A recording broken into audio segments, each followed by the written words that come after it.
So here's part 3 on when my spiritual awakening experience happened, the signs, the symptoms, everything. Okay, some of it I will share here. So you will feel surges of parang electricity coming from the crown here, chakra, as we call it, crown chakra, down to the root sa whole body ko, pag papunta sa legs and dun sa feet ko talaga.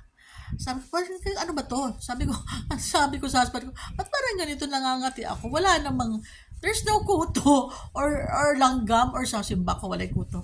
And langgam or something na nag-ano-ano sa akin, nagko-crawl. Here, lahat. There, from here. Then, parang it's like kuryente. It's like parang electricity current na of electricity na it's running from here dito sa crown ko, chakra, sa ulo ko, papunta baba. My whole body. Tapos there was a time when matutulog na kami ng husband ko. Yun ang start ng spiritual awakening ko. It was already starting.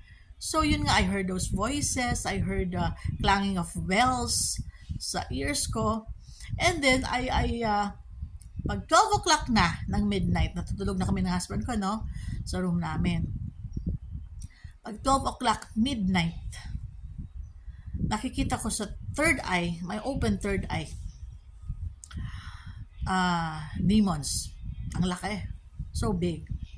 Ang laki ng sungay niya. So maybe those were the minions, archons, whoever they are, sent by the demiurge, or by the false god, or by the evil god, to mock me, to insult me, para ako matakot, para hindi ako mag-awaken, to lower my frequency. Kuha ko na. So, again, I was holding my Holy Rosary, and I was telling my husband, Han, ito na naman sila. They're here again to mock me, and to instill fear, and to try to prevent me from waking up. And so I prayed, and there was dumating sila si Archangel Uriel, dumating, Yeshua, of course, was there. He was there and was telling the demonic being to stay away from her, because she's mine. Don't touch her. She's mine. She's playing the Holy Rosary. She is divinely protected.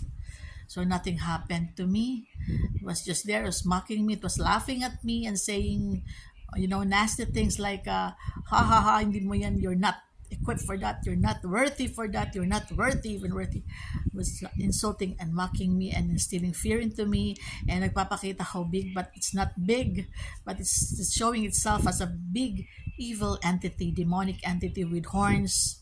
It was so big, muscular, and black. And well, Yeshua told me, always said to me, do not be afraid. Don't be afraid. Don't be afraid. Ganun lang na ganun sa akin si Yeshua. And the angels were there. I'm sending my angels who are here for you. We're protecting you and your home and your family. Don't be afraid. So until I finished praying the Holy Rosary, umalis. No, that demonic being was so big. It's almost like Satan already, just vanished and nawala.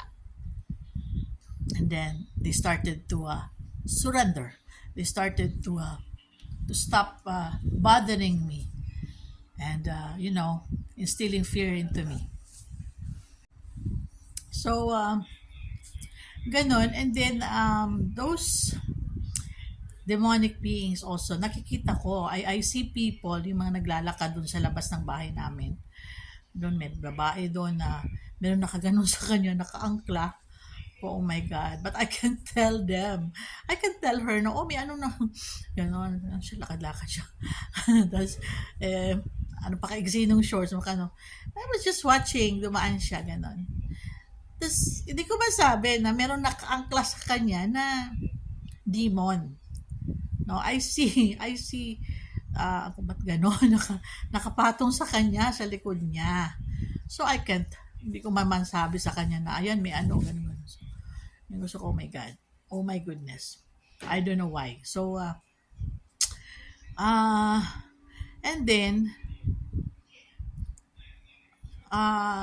so, nag-continue yung ganun. Ginawa sa akin nung demonic being. Or, shall we call, si ano yon si S. Alam niyo na, whoever that, or the demiurge, or the evil god, the false, the fake evil god, uh, started doing that to me for ilang gabi yon, every 12 o'clock. So, I just prayed the Holy Rosary with my husband. Sometimes ako lang, it was my own spiritual warfare. And I see Saint Michael Archangel with me also dumarating and struggle and fight with the demon. So, nas umaalis. And then it stopped.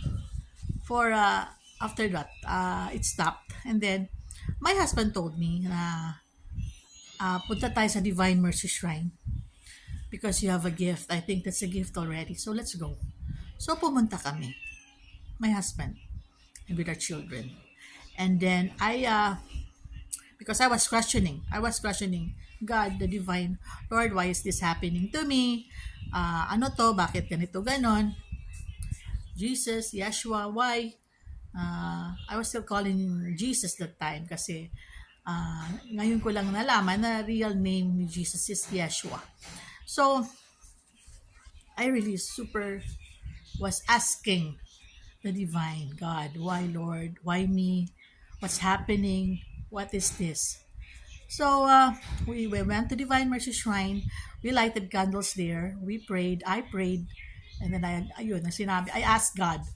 Nagtanong ako, nangutan ako kang God, Lord, ngano ako man? Why me? Unsa may purpose na ako, ani? What shall I do?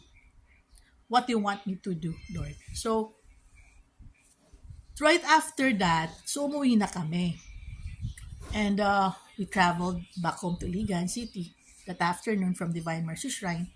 Nag-stop muna kami dun sa may Initaw Forest Park. Pumasok kami, dala kami ng foods ng ang husband ko, mga anak namin. And then, pag pauwi na, and then while we were eating, I saw people. Ano to? Mga nakaputi. Merong mga bata nakatingin, tapos naglalaro. Puro sila naka-white. And there were those people na, parang from sa time ng hapon or time ng late parents ng husband namin, ganun ng mga damit at sa mga itsura. And doon na, nalaman ko na, so, ito na. Yun na ang starting na ang answer ng Divine sa akin. Ni Yeshua, ni God, ni Jesus, na, Divine Mercy na, you're seeing them already. The spiritual realm, you're starting to see. Your third eye is already, your awakening, opening. Okay, so, this is a spiritual awakening journey. Parang ganun yung sinabi sa akin ng Divine. So, I see spirits everywhere. I see, nakita ko na, paalis na kami, I saw. Merong mga white lady, nakatindig na, nakatingin. And I knew right then na those spirits, they needed help. But, the Divine told me na not yet. Yung mga nadadaanan nyo, not yet. So, there are those na you will help, but those, leave that to other light workers or leave that to the Divine or ganon. So, that was the start of my spiritual awakening journey. And the symptoms, the signs that I've been through, that was it. Parang yung, surge of electricity, you feel it all over from your crown chakra down. And the clanging of bells in my ears, my clairaudience. And so again, next sharing of my testimonies, everyone. Thank you so much. And Lord Jesus, Yeshua, I love you. We love you, Lord. We praise you. We glorify you.